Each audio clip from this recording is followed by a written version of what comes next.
a conductive wire, and you were so electric. I had no say when you came so near, and just passed right through me. Hey everyone, welcome to Geekdom is Back. I'm your host, Deanna Chapman, and today I am joined by Becky Kovach, and we are talking all about Neil Gaiman's Coraline. This is a cute little book. Becky, did yours also have illustrations? It did. It's a short book to begin with, and then you add in all of the illustrations, and there's really not a whole lot to it. Yeah, I wasn't sure if every version of this had illustrations, but they're done by Dave McKeon, and he has done stuff that is sitting on my shelf over here, like Batman Arkham Asylum, and just lots of good, creepy art for various things over the years. And I think it worked really well with this story. But my first, I guess technically my second question to you is, you're not a horror person. No. But you love this, and it definitely has a lot of horror elements to it. So can you please explain yourself? I think because it's like not like a dumbed down version of horror, but because it is like geared towards little kids. Because I'm a scaredy cat. So anything horror typically freaks me out. But like this is just tame enough that I am good with it. But that being said, like the whole concept of it is very creepy. Yeah. And I think this kind of goes back to what you and I have talked about on my other podcast, Chat Cemetery, with, the Dark Tower. There's this fantasy element to it that kind of hides some of the horror elements to it, because the Dark Tower is obviously King's fantasy epic, but it still has a lot of horror elements to it with the violence and a bunch of the stuff that happens. And I think you can probably say that for quite a few different fantasy franchises, I guess you could say. But this felt a bit different from some of the other Neil Gaiman stuff that you and I have discussed, either through text or previously on this podcast. And, this isn't like American Gods, really, by any stretch. No. I think this probably falls more into the same category as like the Graveyard Book, which I don't remember if you've read the Graveyard Book, but that's another one of... Okay, that's another one of his that's like more geared towards children. It's kind of like the Jungle Book as if it took place in a graveyard. Okay. But yeah, it's definitely very different from the bulk of like Gaiman's catalog, or at least like what I've read of his. Yeah, and this sort of feels like a mirror dimension in a sense, because you have Coraline going through the store, finding a house that is very similar to her own, and it's even better than her own. There's another mother and father there, and they just want to raise her as their own. And it's like, oh, well, that's sort of endearing until it's not. Yeah. And things like do, after a while, go horribly wrong. And you start to realize that just because everything appears to be better than it is in the real world, it's not what it appears. I was a little distracted when I first started this, and I had to like go back 20 pages and reread some of it because my brain was just like not retaining anything that day for some reason. And then I was like catching on, and I was like, oh, okay, I'm good now.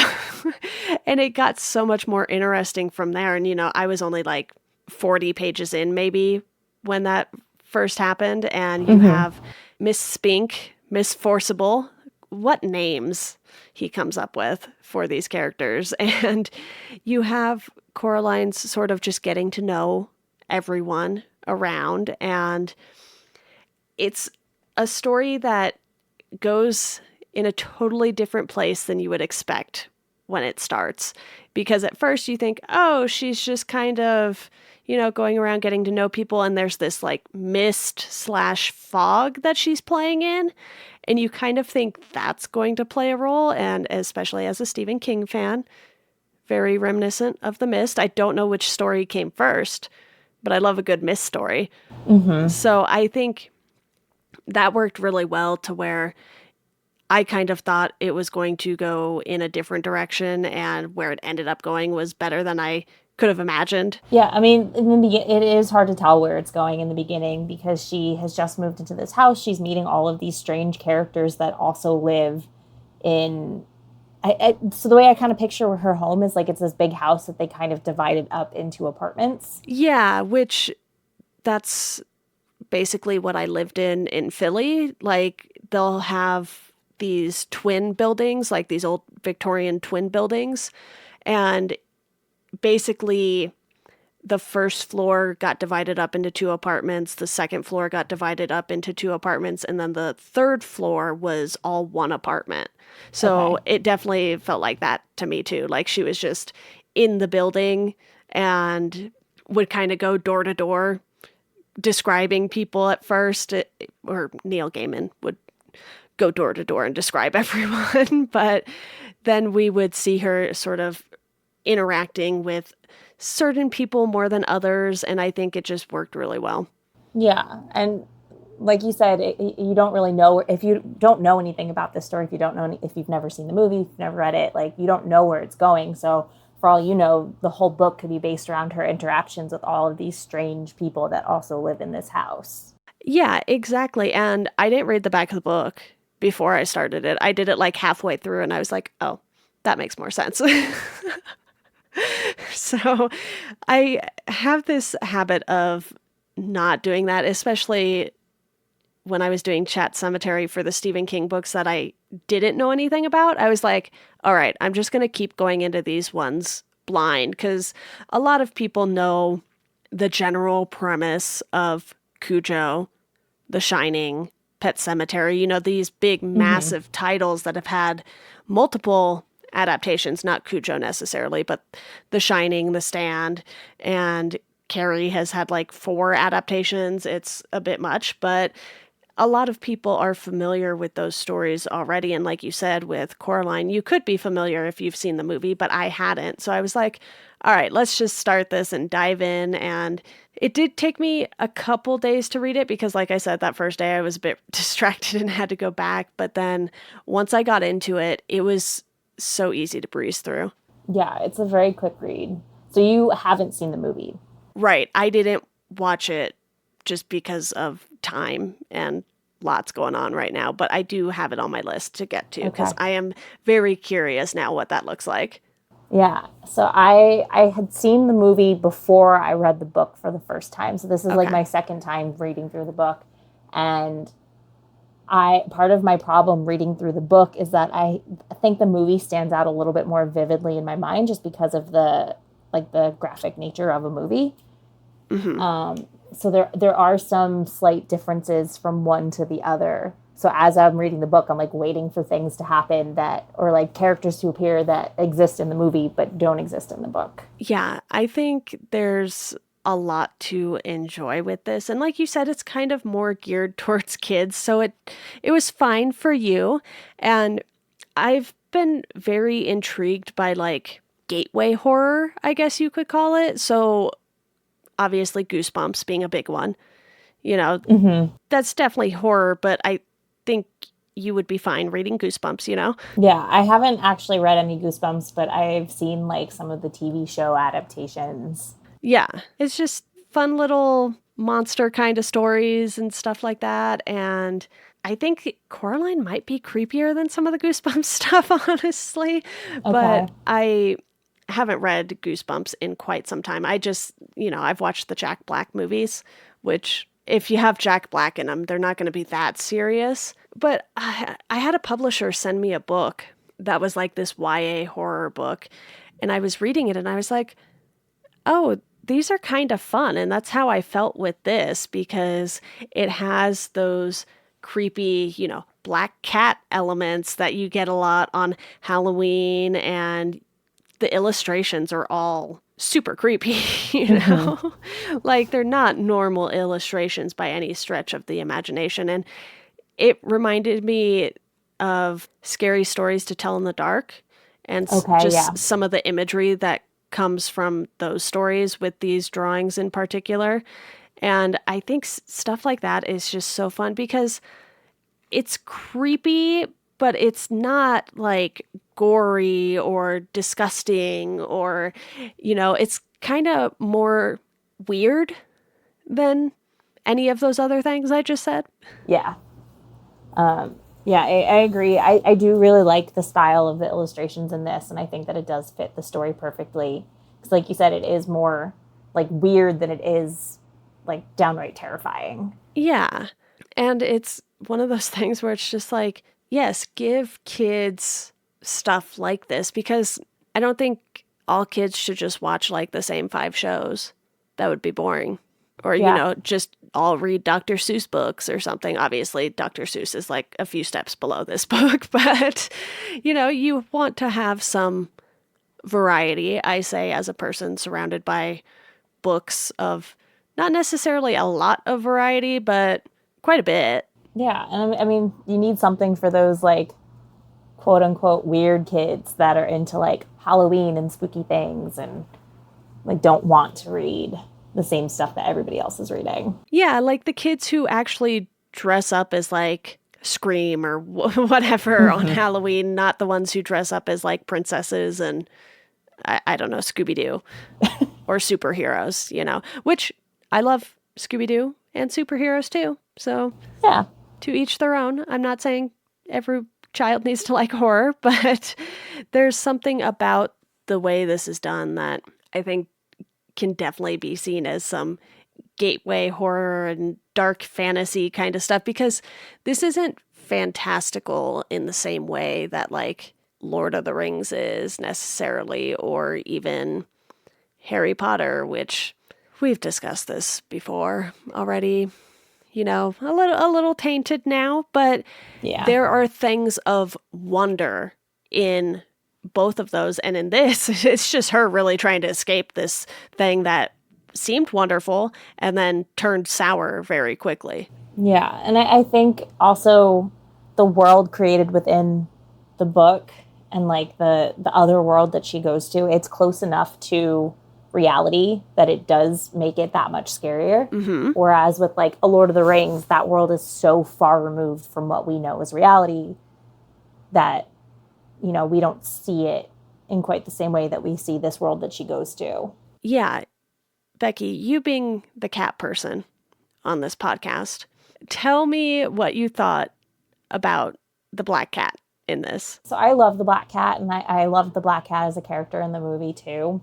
I think that it has that same like haughty kind of demeanor that, all the cats that I have ever been around kind of have. Like, not that they're stuck up, but they very clearly like know what they want and don't care what anybody else thinks and just do their own thing. And you do see that in the cat in this book. Yeah, there was a moment that I really enjoyed where Coraline's trying to trick Mother, and she just like kind of throws the cat at her, and the cat is just like destroying Mother's face, and she, gets to the door she needs to get to, and then she's like, all right, come on. And the cat just goes with her, and then she gets back, and her actual parents are like, this is a weird place to fall asleep. Also, what's with the cat? Yeah, the cat just like appears in their house, and they don't question it a whole lot. They let it go, but the scene where she throws the cat in the other mother's face is one of the best parts in the entire book, because like the visual of her just chucking this black cat at this scary fake mother. Yeah, it was so good. I was like, oh, you made me like a cat for a few minutes there. Good job. So what else did you enjoy about this in particular? I know, like we said, it's a short book, so we probably don't have too terribly much to say about it. But since you are the one who doesn't usually love horror stuff, I am very curious some more of your overall thoughts on this. I think I love like Coraline as a character.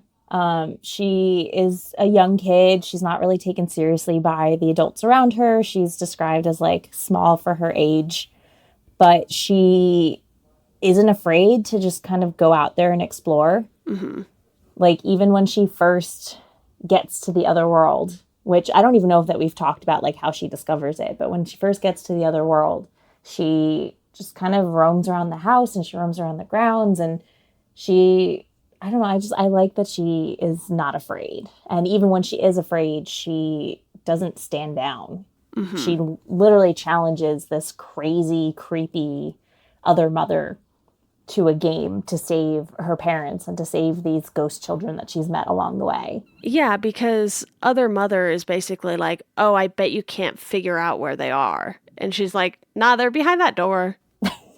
And she fakes the other mother out. She Yeah. like is able to outwit her because she knows where they actually are. So she uses that to her advantage to trick the other mother into opening the door for her to return home. Yeah. So I like her as a character. I think she's smart. I think she's brave. And I like the fact that she is so independent even at such a young age. Yeah.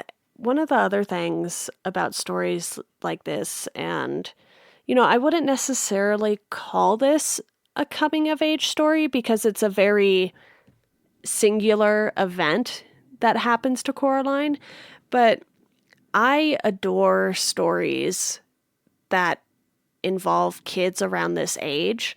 Like, I love The Body, which is the same as the Stand By Me movie for anyone who isn't aware of the name change there. I love it, and I just think it's such a fun age to tell stories about because kids experience things in such a different way, especially, when you're sort of at that preteen age. And they react in completely unpredictable ways because they're not sitting down and trying to think rationally about something. One could argue that I still don't do that. But it's just, I don't know, there's something about this age range that just is so enjoyable when it comes to storytelling for me personally. They're also more open to believing things that anybody older is not. Yeah, I don't want to keep bringing up Harry Potter on this podcast, but you see how things differ from year 1 to year 7.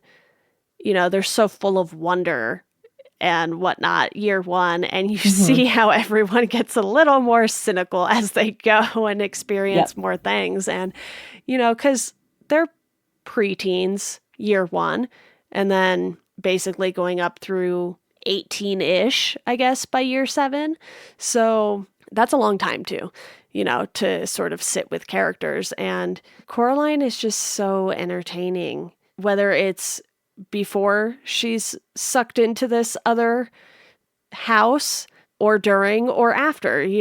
I wanted to know how she was going to react to literally everything that happened. And I also love how after it's all over, when she wakes up in the house again and her parents are back, she still knows that all of this actually happened. It's not like she sits there thinking, oh, maybe I just fell asleep and I had a dream. Like, she still believes wholeheartedly that she experienced this and that she actually met this crazy other mother and had to save her parents and save these poor ghost children whose souls the other mother stole. Truly, truly great work by Gaiman on this one. And I still have some work to do. I recently purchased the new printing of The Sandman, which is I guess you can call them 4 compendium books or something. But basically, it's 4 books for the entire run of Sandman. And I'm excited to check that out because I know that is something that's like this, where it's fantasy, but kind of a little more horror to it. And obviously, there's the Netflix show for that too. But Becky, I know we're keeping this one pretty tight here. Anything else from you? I feel like we haven't touched on the other world too much. One of the things that I think is the most crazy about this whole book, the scariest part of it is the other mother, yes, but the buttons as eyes. And I just think that it's super important to at least bring that up, just because it is such a huge part of the book and the story, and the idea that if they sew these black buttons into Coraline's eyes, then she'll stay with them forever. Absolutely wild. Yeah, and it kind of draws in the idea that I know there's a lot of belief systems out there that believe that eyes are the window to the soul. And in taking Coraline's eyes, they manage to take her soul. It's so wild. And that image too, because that's one of the images, is the cat jumping on her face with the buttons. And man, what a weird thing. Yeah, or like there's another drawing within the book that is like the other mother eating a beetle, and her face is super droopy and misshapen, and she's got these black buttons as eyes, and it's scary. And Coraline always talks about how when she's talking to the other mother and she's looking at the other mother, it's hard to tell what the other mother is thinking because she has no eyes. She just has these buttons instead. Yeah, I really enjoyed this though. Like, this was a lot of fun. It's definitely one I can see myself revisiting because of how quick of a read it is. Mm-hmm. So I'll probably try to watch the movie at some point and then maybe revisit it a little while after just so I could kind of sit with everything. But you can read this in what, 2 hours? Yeah, I would say about that. I read it last night when I got done with work because it's been a minute since I read it. And I was like, I should refresh myself on this. And I'm glad I did because I do really enjoy this book. And sometimes I wonder how it's considered a kid's book because I do think it can be a little intense depending on the child. But I love it. And I do recommend the movie. I don't know if you will pick up on this, but one of the characters in the movie is actually voiced by Ian McShane, who, as you know, is Mr. Wednesday in American Gods. That's even better. More excited for it now. Yeah, just love drawing in the rest of Neil Gaiman's works. Yeah, there's some through lines there for sure. But yeah, I love this. I love this book. We've talked about it a bunch. I love Neil Gaiman. So I'm glad that you finally got to read this. Yeah, me too. And Becky, thank you so much. 1, for doing this with me, and 2, for always being down to discuss all things Neil Gaiman, either on or off the podcast. Yeah, of course.